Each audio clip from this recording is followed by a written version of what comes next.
Alright guys, assignment 25, number 2.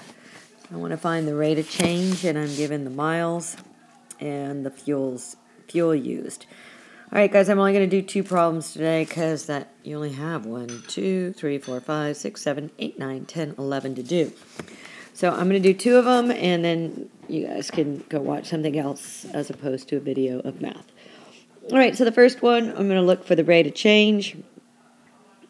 So the rate of change is the slope, and we're going to say that's the change in y over the change in x. And this time, this is going to be the change in gallons over the change in miles. Alright. So I'm just going to take 2 points. In this case, I'm going to take, these 2 points. And I don't know, I'll choose these 2 points. So if I do that, I'm going to go ahead and get, I'm going to go ahead and say it's the change in gallons, so I'll say it's 8 minus 4. So up here I have my gallons, and down here I'm going to have my miles, so I'll say that's 160 minus 80. So once again, the 160, let's see here, yeah, I need another color. The 160 goes with the 8.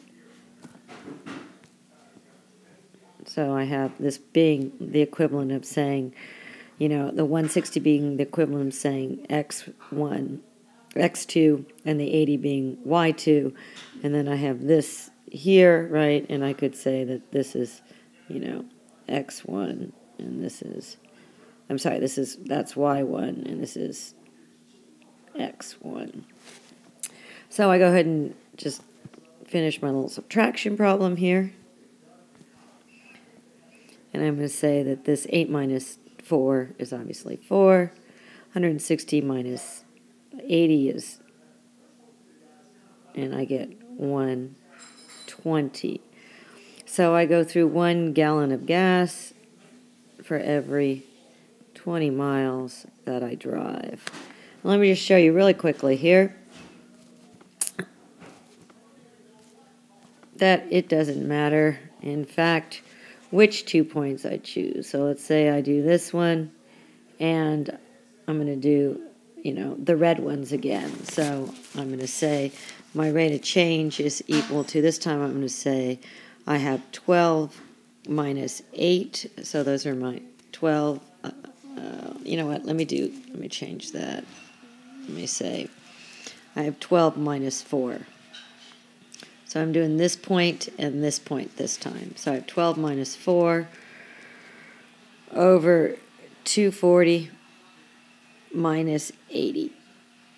So 12 minus 4 is 8, and 240 minus 240 minus 80 is 160, and 8 goes into that 1 time, and 8 goes into 160 20 times. And so it doesn't matter which 2 points I choose, my rate of change is always going to be the same. In this case, my rate of change is always 1 gallon for 20 miles.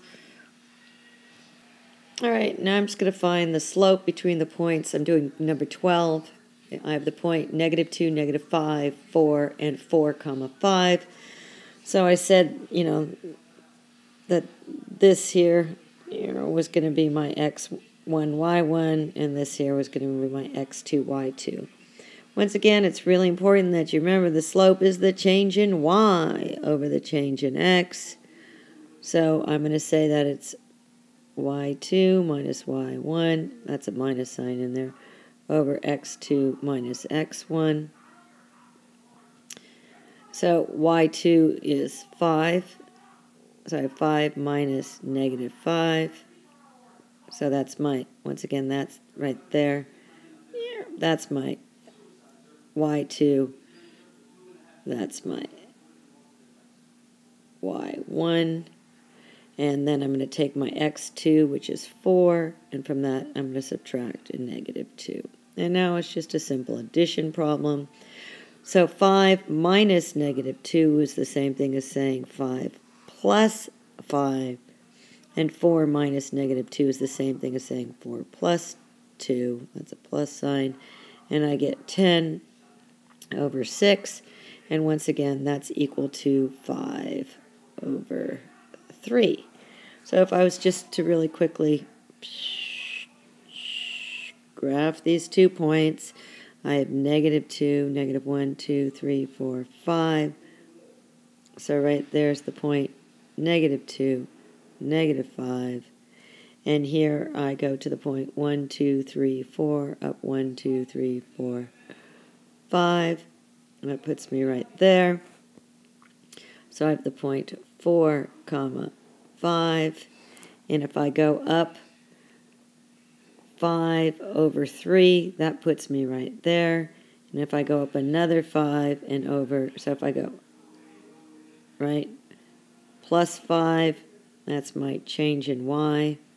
And then this way, that's my change in x, and that's a plus 3. And then I do it again. There's my change in y, which is 5. And then I go over that way, 3. My change in x is 3. And you can see, up 5 over 3, up 5 over 3.